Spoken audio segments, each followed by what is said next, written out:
ETF index mutual funds నేర్చుకుని stock మార్కెట్లో రాణించాలనుకుంటున్నారా? వెంటనే ఈ నెంబర్కి కాల్ చేయండి.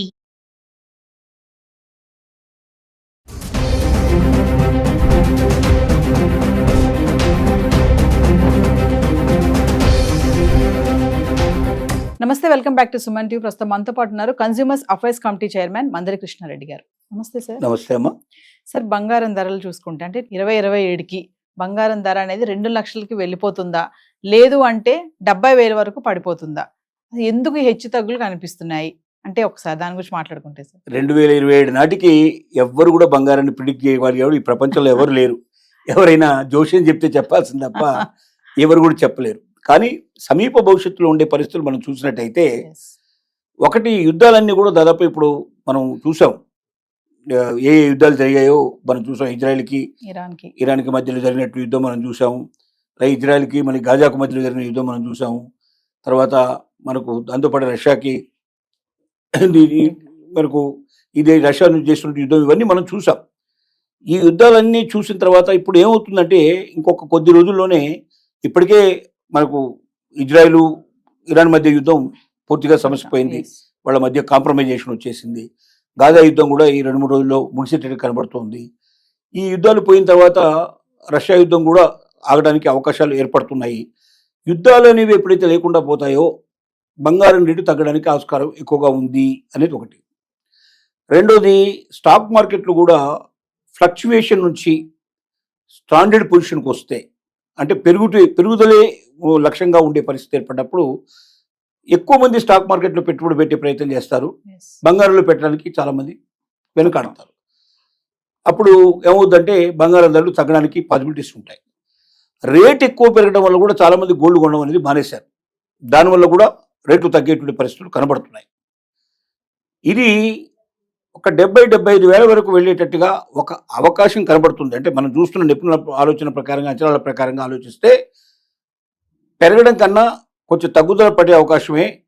70-75 వరకు వచ్చి మళ్ళీ అక్కడ కొంతకాలం స్థిరంగా ఉండి అప్పుడు పెరగడమా తగ్గడమా అనేది స్టాండ్ తీసుకునే పరిస్థితులు కనబడుతున్నాయి.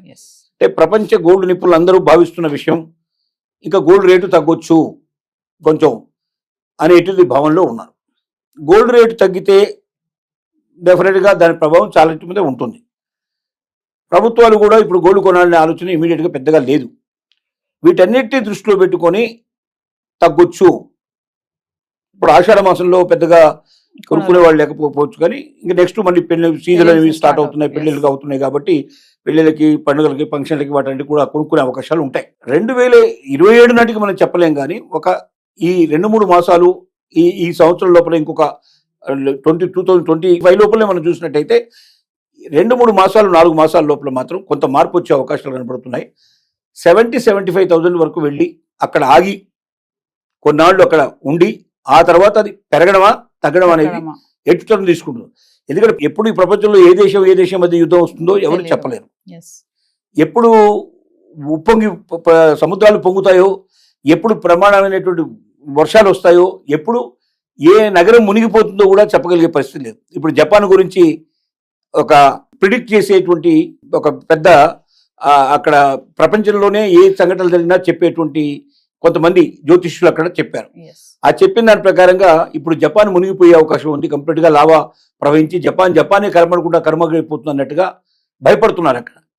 అంటే ఇలాంటి ప్రిడిక్షన్స్ మనం చెప్పడం వల్ల ఏమవుతుందంటే కొంతమంది లోపల భయం బయలుదేరి ముందుగానే వాళ్ళు కొన్ని ఇబ్బందులు పడడానికి అవకాశాలు ఉంటాయి. ఇంకా రేటు తగ్గిపోతుందని తప్పుకున్న గబుక్కున్న బంగారం అమ్ముకునే అవకాశాలు ఉంటాయి. ఇది కరెక్ట్ కాదు. ఎందుకంటే 70-75కి వచ్చినా కూడా అక్కడ ఆగదు. అది మళ్ళీ పెరిగి 1 లక్ష దాకా వచ్చే పాసిబిలిటీస్ కూడా ఉన్నాయి. కాబట్టి బంగారం గురించి తొందరపడి ఏ నిర్ణయం తీసుకున్నా కరెక్ట్ నిర్ణయం కాదు. అది డ్రాస్టిక్ గా తగ్గినప్పుడు మాత్రం తగ్గినట్లు లెక్కేసుకోవాలి తప్ప కొద్ది గొప్ప తగ్గడం అనేది పెద్దగా తగ్గడం కింద లెక్కేసుకోవద్దు. కొంచెం పెరగంగానే ఆతృత పడిపోవడం, కొంత తగ్గంగానే ఏదో బాధపడిపోవడం, ఇలాంటివన్నీ చేయకుండా నింపాదిగా బంగారం గురించి అన్ని రకాలుగా ఆలోచించి స్టెప్ తీసుకోవడమే కరెక్ట్ స్టెప్. మామూలుగా చూసుకుంటే ఈ పెరుగుదలకి యుద్ధాలకి అసలు ఏం సంబంధం ఏంటి? యుద్ధాలు జరగడం వల్ల ఏమవుతుందంటే ఆర్థికంగా దేశాలకు సంబంధించిన సంపద అంతా కొన్ని దేశాలకు వెళ్ళిపోవడం జరుగుతుంది. బాంబుల కోసమని అనుభవం, అక్కడ వేసేటువంటి బాంబులు వాటి ఖర్చులు ఉంటాయి కదా, యుద్ధ ఖర్చులు విపరీతంగా పెరిగిపోతాయి. ఆ ఖర్చులు ఎక్కడి నుంచి తీస్తారు? దేశాల నుంచే తీసుకెళ్తారు. అంటే ఒక దేశం ఇంకో దేశానికి సాయం చేయడం. ఇప్పుడు మొత్తం ప్రపంచం అంతా ఒకే దేశం కింద ఉండే లెక్క. ఎందుకంటే గతంలో లాగా ఒక దేశానికి ఒక దేశానికి సంబంధంగా లేకుండా ఉండలేదు. కొన్ని దేశాలు ఒకవైపు, కొన్ని దేశాలు ఒకవైపు ఆటోమేటిక్గా చేరతాయి, వాళ్ళకి సాయం చేస్తాయి. ఈ యుద్ధానికి ఎప్పుడైతే డబ్బంతా కూడా ఒకవైపు వెళ్ళిపోయిందో అప్పుడు ఏంటంటే బంగారం కొనడానికి అనువుగా ఉండదు. బంగారాన్ని గురించి కాకుండా యుద్ధాన్ని గురించి ఎక్కువ ఆలోచిస్తారు. కాబట్టి ఎక్కువ సంపద అటువైపు ఖర్చు అవుతుంది. కాబట్టి బంగారం తాత్కాలికంగా రేటు తగ్గిపోయే అవకాశాలు, పడిపోయే అవకాశాలు ఉంటాయి. ఎక్కువ మంది కొనేటువంటి పరిస్థితులు కూడా ఎక్కువ ఉన్న పరిస్థితులు పడతాయి. ఇది ఒక రకంగా సిద్ధాంతం. అలాగే స్టాక్ మార్కెట్లు స్టాండర్డ్గా ఉంటే అందరూ ఎక్కడే పెట్టుబడి పెడతారు, ఎవరు ఇటువైపు రారు. అది రెండవ సంకేతం.